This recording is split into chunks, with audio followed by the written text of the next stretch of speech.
Hello दोस्तों, नमस्कार। आप सभी का हमारे यूट्यूब चैनल पर स्वागत है। तो हमारे यूट्यूब चैनल पर क्लास 12 की बायोलॉजी चल रही थी। इसके अंतर्गत हमारा जो पहला चैप्टर होता है वो आपका चल रहा था, जो कि आपका हो जाता है जीवों में जनन। तो इस चैप्टर में अभी तक हम लोगों ने लेक्चर नंबर 2 तक देख लिया था और आज ये आपका लेक्चर नंबर 3 होने वाला है। तो वीडियो काफ़ी ज़्यादा महत्वपूर्ण होने वाला है, इसीलिए आप लोग वीडियो के अंत तक बने रहना। साथ ही में मैं आपको बताना चाहता हूँ कि यदि आप लोग क्लास 12 बायोलॉजी की पूरी तैयारी करने चाहते हैं 2024 बोर्ड एग्जाम के लिए, तो आप लोग हमारा टॉपर ग्रुप ज्वाइन कर सकते हैं, जिसका चार्ज मात्र 100 रुपीज़ है। उसमें आपको क्या क्या चीज़ें मिलने वाली वो मैं आपको यहाँ पर बता देता हूँ। तो इसमें आपको मिलने वाला है ऑल चैप्टर्स नोट्स, यानी क्लास 12 बायोलॉजी का ऑल चैप्टर्स का नोट्स मिलेगा, और साथ ही में 2024 बोर्ड एग्जाम के अकॉर्डिंग आपको इंपॉर्टेंट क्वेश्चंस और साथ ही में उसका आंसर भी देखने को मिलेगा। ठीक है, अब इन सभी का प्राइस जो है मात्र 100 रुपीज़ है। जिसको भी ज्वाइन करना है वो लोग हमारे डिस्क्रिप्शन में आपको मेरा व्हाट्सएप नंबर मिल जाएगा, आप मुझसे कॉन्टैक्ट कर सकते हैं वहाँ से जा करके। यदि आपको वहाँ पर कोई भी समस्या होती है तो आप लोग इस नंबर पे व्हाट्सएप पर मैसेज कर सकते हैं। ठीक है, 9793440081 पर आप लोग मैसेज करके आप लोग पूरी जानकारी प्राप्त करके टॉपर ग्रुप को ज्वाइन कर सकते हैं। ठीक है, तो ये सारी चीज़ें तो हो गई। अब हम लोग बात कर लेते हैं कि जो कि हम लोग पढ़ रहे थे। जैसा कि आप लोग जानते हैं कि हमारा क्लास 12 बायोलॉजी का पहला चैप्टर चल रहा था, जो कि आपका होता है जीवो में जनन। इसमें अभी तक हम लोगों ने लेक्चर नंबर 2 देख लिया था, और लेक्चर नंबर 2 में हम लोग ने समाप्त कहाँ पर किया था सबसे पहले हम लोग उसको समझ लेते हैं, क्योंकि हमको उसके आगे से ही आज के लेक्चर नंबर 3 में स्टार्ट करना है। ठीक है, तो यदि हम लोग लेक्चर नंबर 2 की बात करें तो हम लोग पढ़ रहे थे अलैंगी जनन के प्रकारों के बारे में, जिसमें से मैंने आपको 2 प्रकारों के बारे में डिटेल में समझा दिया था। टोटल 6 प्रकार होते हैं, तो 2 प्रकार के बारे में हमने आपको पिछले वीडियो में समझा दिया था, और बाकी के जो 4 प्रकार बचे होते हैं उनको आज की इस वीडियो में हम लोग समझने वाले हैं। ठीक है, यानी कि 2 प्रकार हम लोग पहले ही समझ गए हैं अलैंगी जनन के, और 4 प्रकार अगर हम लोग आज के इस वीडियो में समझ लेते हैं तो आपका जो अलैंगी जनन का टॉपिक होता है ऑलमोस्ट समाप्त हो जाएगा। उसके बाद फिर हम लोग लैंगी जनन की ओर बढ़ेंगे। ठीक है, तो इस प्रकार से आप लोग समझ गए होंगे कि लेक्चर नंबर 3 में हम लोग क्या पढ़ने वाले हैं। तो इसको मैं आप हटाता हूँ और हम लोग शुरू करते हैं वीडियो को और देखते हैं। यदि आपको वीडियो पसंद आता है तो आप लोग वीडियो को लाइक और चैनल को सब्सक्राइब भी कर लीजिएगा। तो चलिए अब हम लोग वीडियो को शुरू करते हैं। तो इस पेज को मैं आपको यहाँ पर हटा देता हूँ और हम लोग ले आते हैं उस टॉपिक को जो भी हम लोग इस वीडियो में पढ़ने वाले हैं। तो हम लोग इस वीडियो में पढ़ने वाले हैं जो आपका अलैंगी जनन का तीसरा प्रकार होता है, वो आपका हो जाता है बीजाणु जनन। तो ये बीजाणु जनन क्या होता है, इसको हम लोग बहुत ही अच्छे तरीके से समझने वाले हैं। इसमें आपका दिया गया, सबसे पहले हम लोग क्या करेंगे, इसमें जो चीज़ें लिखी गई हैं उसको हम लोग पढ़ेंगे, उसके बाद में फिर मैं आपको समझाऊंगा। ठीक है, तो यहाँ पर दिया गया, आप लोग ध्यान देना, तो यहाँ पर दिया गया है कि इस विधि द्वारा जनन के समय जीवों की कोशिका में यह बाह्य भाग पर एक कोशिकीय पतली भित्ति आवरण युक्त संरचना का निर्माण होता है, इसे हम लोग बीजाणु कहते हैं। यानी कहने का मतलब ये है कि जो बीजाणु जनन विधि होगा, इस विधि के अंतर्गत जब जनन का समय आएगा तो जो जीव होगा या तो जीवों की कोशिका के अंदर या फिर जीवों की कोशिका के बाह्य भाग पर एक संरचना का निर्माण होगा, और उस संरचना को ही हम लोग क्या बोलेंगे, बीजाणु बोलेंगे। ठीक है, आपको मैं उम्मीद करता हूँ कि ये चीज़ आपको समझ में आ गई होगी। अब यही जो बीजाणु होता है, यही जो बीजाणु होता है तो कोशिका के अंदर होगा या तो कोशिका के बाह्य भाग पर होगा।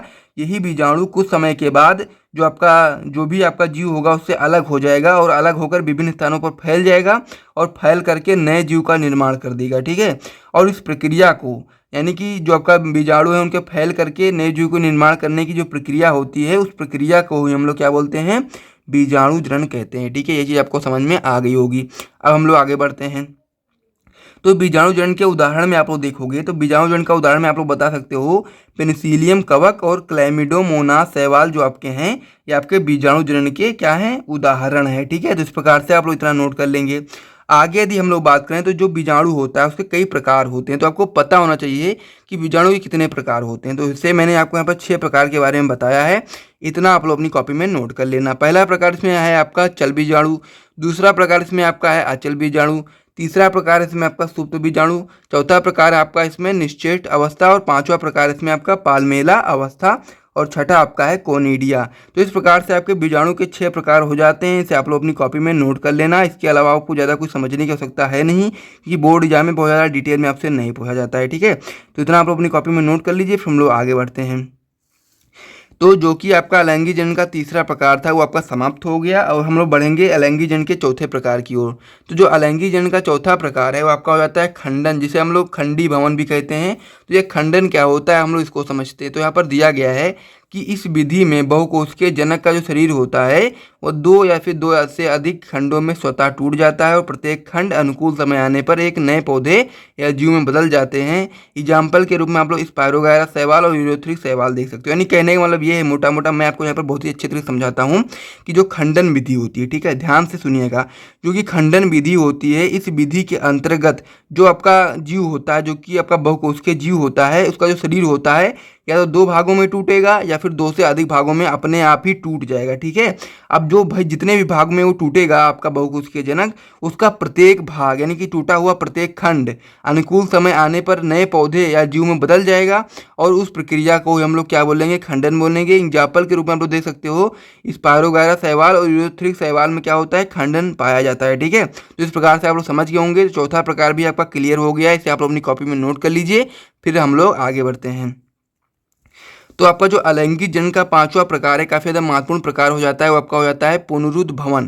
तो ये पुनरुद्भवन क्या होता है उसको भी हम लोग समझते हैं। तो इसमें क्या दिया गया है, इसमें दिया गया है कि इस विधि में जीव के किसी भाग को काटने पर वह भाग पुनः निर्मित हो जाता है। यानी कहने का मतलब ये है कि यदि हम लोग इस विधि के अंतर्गत किसी भी जीव के किसी भी भाग को यदि हम लोग काटते हैं तो जो भाग होगा पुनः ही निर्मित हो जाएगा, और यदि आपका वो पुनः निर्मित नहीं होगा तो उससे क्या होगा, नए जीव का निर्माण हो जाएगा। यानी कहने का मतलब ये है कि यदि मान लीजिए किसी भी जीव को आप लोग किसी भाग से काट रहे हो तो वो जो भाग है वो तो ये या तो ऐसा होगा कि वो जो भाग होगा वो अपने आप फिर से निर्मित हो जाएगा, यानी कि फिर से बन जाएगा, और या फिर उस भाग से नए जीव का निर्माण हो जाएगा।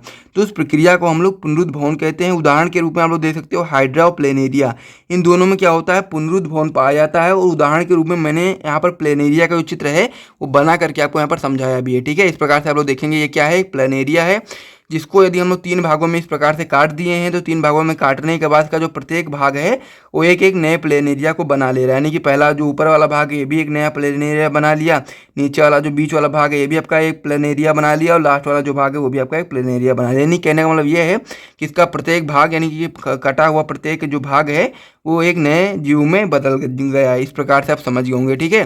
तो इसे भी आप अपनी कॉपी में नोट कर लीजिए। तो आपका जो अलैंगिक जनन के 5 प्रकार होते हैं वो कंप्लीट हो चुके हैं।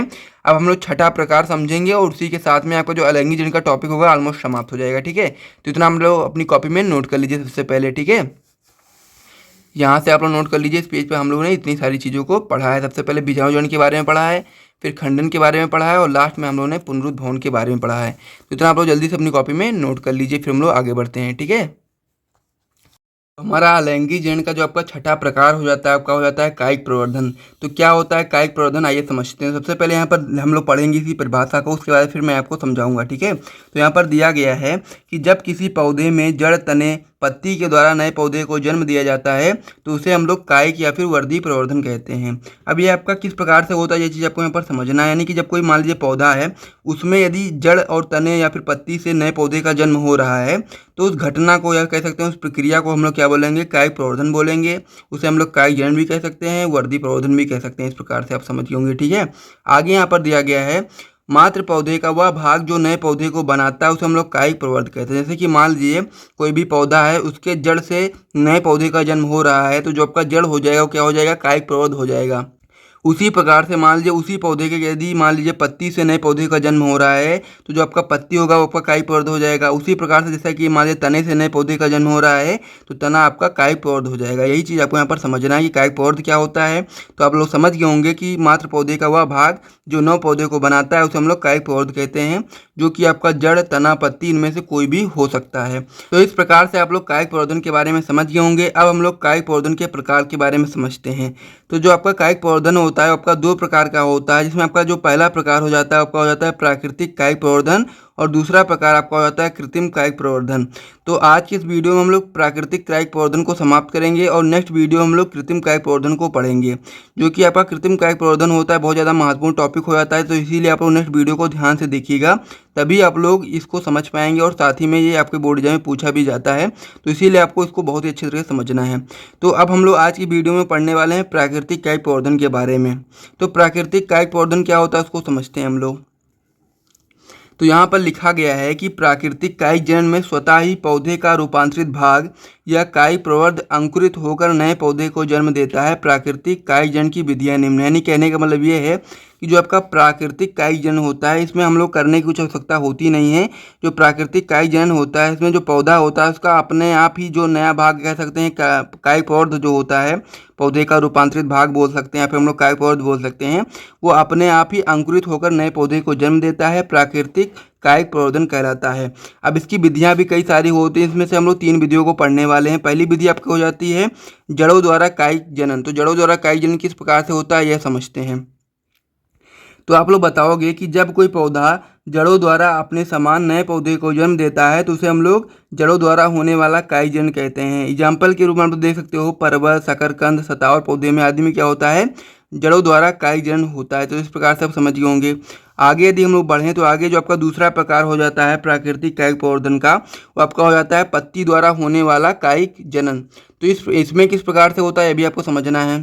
तो इसकी जो परिभाषा है ये भी एकदम सेम है, बस यहाँ पर आप लोगों ने क्या जड़ों द्वारा लगाया था, यहाँ पर आपको पत्ती द्वारा कर देना है, बाकी पूरी परिभाषा सेम रहेगी, बस एग्जाम्पल आपको याद करने होते हैं। ठीक है, तो यहाँ पर दिया गया है जब किसी पौधे में पत्ती के द्वारा अपने समान नए पौधे को उत्पन्न किया जाता है तो उसे हम लोग पत्ती द्वारा होने वाला कायिक जनन कहते हैं।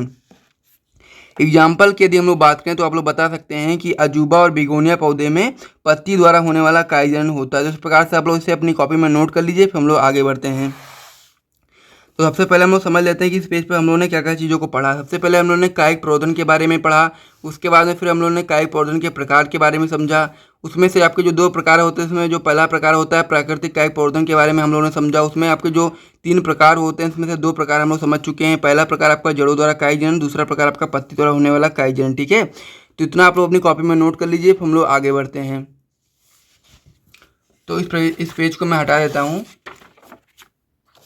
तो जो आपका इसमें तीसरा प्रकार हो जाता है प्राकृतिक कायिक प्रवर्धन में, वो आपका हो जाता है तनों द्वारा होने वाला कायिक जनन।